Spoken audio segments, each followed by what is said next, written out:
This is OwlUp, where learning happens in minutes, not hours. For a deeper journey, explore all our courses at owlup.co. Now, let's dive in.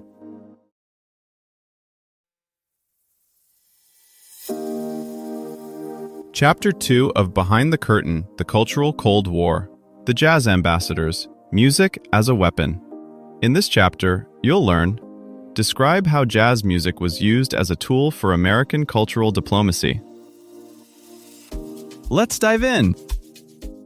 On a dusty stage in the Middle East, a Black American trumpeter lifts his horn, and somewhere in the audience, a Soviet cultural officer starts taking notes. The CIA has spies, the Pentagon has missiles, but in this story, the frontline weapon is a backstage jam session. By the late 1950s, Washington had learned a hard lesson. Charts and speeches rarely change hearts, but a horn solo sometimes can. The same government that funded rockets and reconnaissance satellites quietly invested in plane tickets, per diems, and battered instrument cases, sending bands into auditoriums where U.S. ambassadors could only dream of drawing a crowd. Instead of policy talking points, these travelers carried set lists and the unscripted risk of improvisation.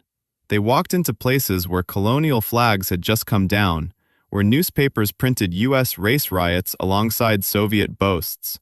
On paper, they were cultural presentations. On stage, they were something messier. Black and white Americans sharing choruses, breaking curfews, and sometimes breaking with their own government, even as they performed in its name. The State Department didn't pick jazz at random. It arrived there by process of elimination. Classical music felt too European. Hollywood films were tangled in commercial interests, and patriotic pageants looked clumsy in newly decolonized capitals. Jazz, by contrast, already moved along informal routes. Records traded in black markets, riffs copied from shortwave radio like recipes passed neighbor to neighbor. Officials noticed that where embassies were distrusted, jam sessions drew curious crowds, giving Washington something it rarely enjoyed abroad: an invitation instead of a summons.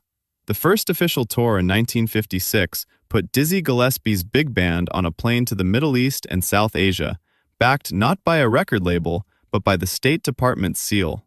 Inside the bureaucracy, the program had a dry name and a line-item budget. Outside, it looked like a rolling carnival of drums, horns, and curious onlookers. Gillespie's band hit 14 countries, 45 concerts, and something else Washington quietly craved: newspaper front pages that showed cheering crowds instead of burning flags. Officials wrapped this in lofty language: mutual understanding, cultural exchange, but the logistics were intensely practical. Tours were routed where new governments were choosing between Washington and Moscow. Embassies filed cables rating local enthusiasm, tracking which pieces got the loudest applause. A roaring ovation for a bebop solo could end up summarized in a memo: the musical chaos converted into the bureaucrats' favorite metric: evidence. Race sat uneasily at the center of it all. The U.S. wanted to advertise racial progress while Southern schools were still segregated and Northern cities were erupting. Sending black stars like Louis Armstrong and later Duke Ellington onto global stages was both an honest showcase of artistic genius and a strategic gamble. Audiences were often well informed about U.S. racism. Some arrived with protest signs, others with pointed questions. Musicians had to walk a narrow path, refusing to be propaganda puppets, yet aware that simply standing there, integrated bands in full flight, contradicted Soviet caricatures. Many artists pushed back in real time. Armstrong delayed a planned Soviet tour over Little Rock, telling reporters he wouldn't play for "people who treat me that way." Dave Brubeck co-wrote The Real Ambassadors, a satirical musical that poked at the very program employing him. The State Department, hungry for credibility, tolerated a surprising amount of dissent, calculating that unscripted honesty might be more persuasive than polished talking points. Meanwhile, the broadcasts of Willis Conover's Jazz Hour stitched these far-flung moments together. Someone who'd seen an open-air concert in Accra could later recognize a familiar trumpet tone on shortwave, the way an investor tracks the same company across different markets and starts to trust the pattern, not the pitch.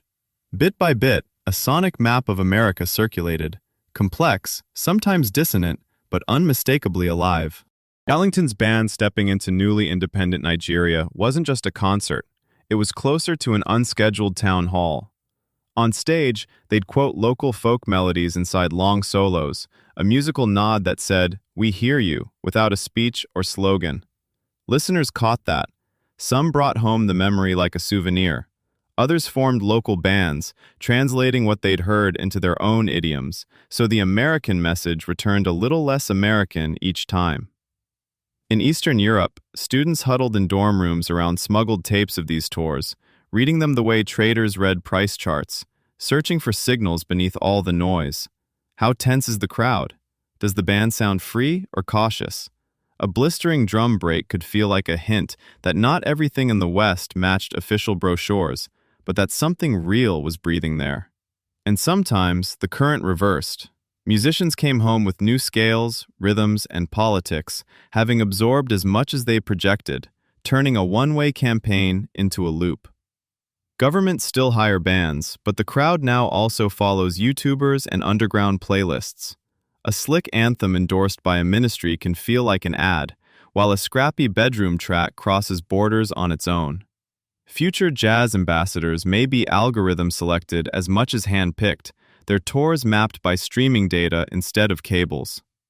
Think of states less as conductors and more as playlist curators, nudging taste but never fully controlling what people hit repeat on.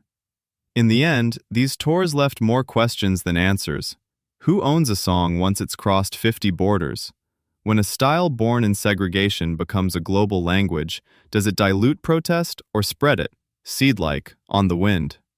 As playlists replace passports, the real test may be whether today's viral sounds can still smuggle doubt, hope, and curiosity past any border. Before next week, ask yourself, 1.